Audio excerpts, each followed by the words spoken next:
Friends, welcome back to my channel. मी रोहिणी आज तुमचं स्वागत करते माझ्या या चॅनलवर परत एकदा. आणि आज मी तुमच्याशी शेअर करणार आहे की तुम्ही कुठलाही मेकअप जर का केला असेल तर त्या मेकअपला नंतर तुमचं सगळं लाईक कार्यक्रम झाला, सगळं झालं, तुमच्या सगळ्या गोष्टी झाल्यावर तो मेकअप रिमूव्ह कसा करायचा आणि कुठल्या पद्धतीत करायचा. जर का तुमच्याकडे प्रॉपर तुमच्याकडे त्या इक्विपमेंट्स नसतील किंवा त्या गोष्टी नसतील किंवा ते प्रोडक्ट्स नसतील तरी सुद्धा तुम्ही तुमचा मेकअप कसा रिमूव्ह करू शकता किंवा नॉर्मली बेसिसवर सुद्धा तुम्ही नॉर्मल लाईक मेकअप केलेला आहे, तुमच्याकडे खूप सारे प्रोडक्ट्स नाही आहेत मेकअप रिमूव्हलसाठी किंवा बाकीच्या गोष्टींसाठी, स्किन केअरसाठी. जर का तुमच्याकडे नसतील प्रोडक्ट्स तर तुम्हाला काय करायचं आहे, तुम्हाला सर्वात महत्वाची गोष्ट जी आहे ती मी आज तुम्हाला ह्या व्हिडिओमध्ये सांगणार आहे. आणि सगळ्यात महत्वाचं हे आहे की तुम्ही प्रॉपरली जर का ह्या स्टेप्सला फॉलो केलं तर कधीच तुम्हाला कुठलाही त्रास तुमच्या मेकअप बद्दल होणार नाही, मेकअप नंतरही होणार नाही आणि मेकअपच्या आधीही होणार नाही. तर मेकअपच्या आधीच्या गोष्टी तर आहे, तुम्हाला सांगितलंय की स्किन केअर रुटीन करायचं आहे, मॉइश्चरायझर, सीटीएम तर तुम्हाला माहितीच आहे की क्लिन्झिंग, टोनिंग आणि मॉइश्चरायझिंग करणं तेवढंच महत्वाचं आहे, सनस्क्रीन लावणं पण तेवढंच महत्वाचं आहे. पण नंतर आपण सगळा मेकअप झाल्यावर जे करतो, लाईक सगळा मेकअप झाल्यावर तुम्हाला हा काढायचा कसा, तर काढायचा म्हणजे बरेच लोक लाईक तोंड धुवून आलं की झालं असा मेकअप निघणार नाही. कारण काय होतं, आपण तोंड जरी धुवून आलो तरी आपलं काजळ निघत नसतं, लिपस्टिक कधी कधी राहून जाते, आयशॅडोज कधी कधी राहून जातात, लायनर आणि वॉटरप्रूफ जर का मस्कारा असतील तर तेही राहून जातात. तर बऱ्याचशा गोष्टी असतात की त्यांना आपल्याला कसं रिमूव्ह करायचं आणि इव्हन मेकअप काढून झाल्यावर सुद्धा काय काय स्टेप्स असतात त्या फॉलो करायच्या. तर सर्वात महत्वाचं आहे की तुम्हाला आधी सर्वात महत्वाचं तुम्ही समजा फेक आयलॅशेस लावलेले असतील किंवा लेन्सेस लावलेले असतील तर ते तुम्ही रिमूव्ह करा. तर सगळ्यात आधी जसं आता मी इथे टिकली लावली आहे, मी फेक आयलॅशेस लावलेले नाहीये, लेन्सेस लावलेले नाहीये, तर मी फक्त टिकली रिमूव्ह करते आहे इथे. तर मी टिकली रिमूव्ह केलेली आहे, लॅशेस वगैरे काही नाहीये. तर आता इथे आय शॅडो आहे, परत लिपस्टिक आहे. तर मी काय करणार आहे, मी नॉर्मल कॉटन घेणार आहे. तुम्ही म्हणाल की आमच्याकडे कॉटन पॅड सुद्धा नाहीये, तर नॉर्मल कॉटन तुम्ही घ्या आणि ह्यातला फक्त एक पॅड टाईप ह्याला एकदम असं गोल पॅड टाईप ह्याला क्रिएट करा. आता तुम्ही बघितलं ह्याला मी असं round shape pad type create केलाय, कॉटन पॅड टाईप क्रिएट केलाय. आता ह्यानंतर तुम्हाला घ्यायचं आहे गुलाबारी जेल किंवा रोज वॉटर म्हणू शकता तुम्ही ह्याला. तर ह्या रोज वॉटरला तुम्हाला पोर करायचं आहे या कॉटनवर आणि ह्या कॉटनवर टाकल्यावर तुम्ही ह्याला पूर्णपणे भिजवून घ्या. पूर्णपणे भिजवून घेतल्याने काय होणार, तुमचा जो प्रोडक्ट आहे तो पूर्ण ह्याच्यात भिजल्यावर तुमच्या जे कापसावर आहे जो काही प्रोडक्ट आहे सगळा ह्याच्यावर बसून जाणार.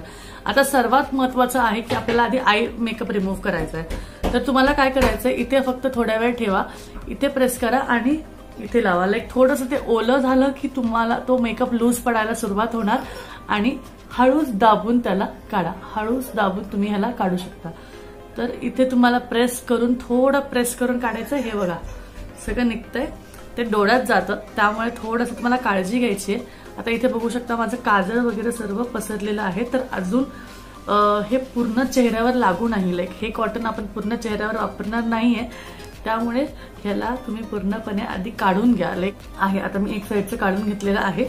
आता मी दुसरा तुम्ही बघू शकता एवढं ह्यामध्ये लायनर आणि सगळ्या गोष्टी आहेत. तर हे मी आता रिमूव्ह करते, एका डोळ्याचं माझं झालंय. तर आता ह्यानंतर घेते दुसरा कॉटन पॅड.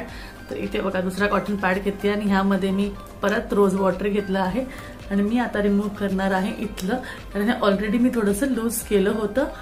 तर ह्याला मी पूर्णपणे रिमूव्ह करून घेणार आहे. जे काही लायनर आहे, जो काही मस्कारा आहे, हे बघा सगळा ह्यावर येऊन जाणार आरामात. रोज वॉटर तुमच्याकडे बाकी काही मिसेलर वॉटर वगैरे जरी नसलं तरीही चालून जाईल. रोज वॉटर इज बेस्ट कुठल्याही गोष्टीसाठी. ते as a toner, as a makeup removal सगळं छान काम करतं. Rose water is best for your every kind of thing. तर हे तुम्ही ह्या प्रकारे काजळ वगैरे काढून घ्या. आता माझे हे 2 कॉटन पॅड्स आहेत ते फक्त आय मेकअपसाठी झालेले आहे. आता ह्यानंतर मी कॉटन घेते आणि ह्यामध्ये परत रोज वॉटर टाकून आता मी इथे माझे लिपस्टिकला रिमूव्ह करते आहे.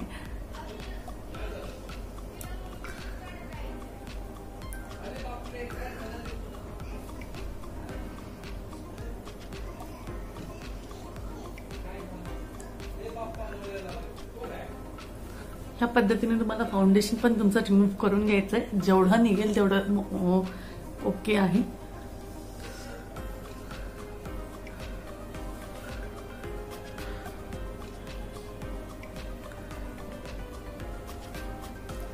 हे बघा या प्रकारे पूर्ण फाउंडेशन निघालेलं आहे. तर ऑलमोस्ट आता 4 कॉटन पॅड्स मध्ये मी सगळं काढलंय. आता आपल्याला करायचं आहे फेस वॉश. तर मी आता फेस वॉश करून मी इथे फेस वॉश करून आले. तर आता मी ह्याला कॉटन एखाद्या कॉटन कपड्याने किंवा कॉटन टॉवेलने ह्याला पुसून घेणार आहे.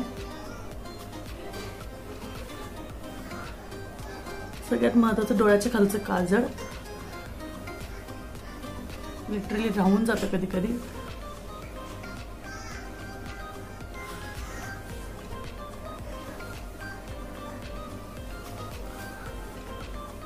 आता मी सगळा मेकअप माझा इथे रिमूव्ह केला आहे. तर मेकअप रिमूव्ह केल्यानंतर सगळ्यात महत्त्वाची स्टेप आहे की तुम्हाला लावायचं आहे मॉइश्चरायझर. अँड येस, मॉइश्चरायझर लावून झाल्यावर तुम्हाला काहीही करायचं नाही. मॉइश्चरायझर लावलं की तुम्ही 1, 2, 3 तास मेकअपचे प्रोडक्ट्स कुठलेही वापरू नका, काही करू नका. मॉइश्चरायझर लावून तुमच्या स्किनला मॉइश्चर गेन करू द्या आणि त्यामध्येच तुम्ही राहा. थोडा वेळ तुम्हाला परत करायचं असेल तर थोड्या वेळानंतर करा, 1 3 ते 4 तासानंतर करा, कारण तुमच्या स्किनला सुद्धा ब्रीदिंग इफेक्ट देणं तेवढंच महत्वाचं आहे. तर आय होप तुम्हाला कळालं असेल की सोप्या पद्धतीने तुम्ही तुमचं मेकअप कसा रिमूव्ह करू शकता आणि त्यासाठी तुम्हाला कुठले स्टेप्स फॉलो करावे लागतात. तर येस, आय होप तुम्हाला जर का व्हिडिओ आवडला असेल तर नक्कीच लाईक करा, शेअर करा, सबस्क्राईब करा चॅनलला आणि सर्वात महत्त्वाचं बेल नोटिफिकेशनवर क्लिक करा. व्हिडिओ बघितल्याबद्दल धन्यवाद.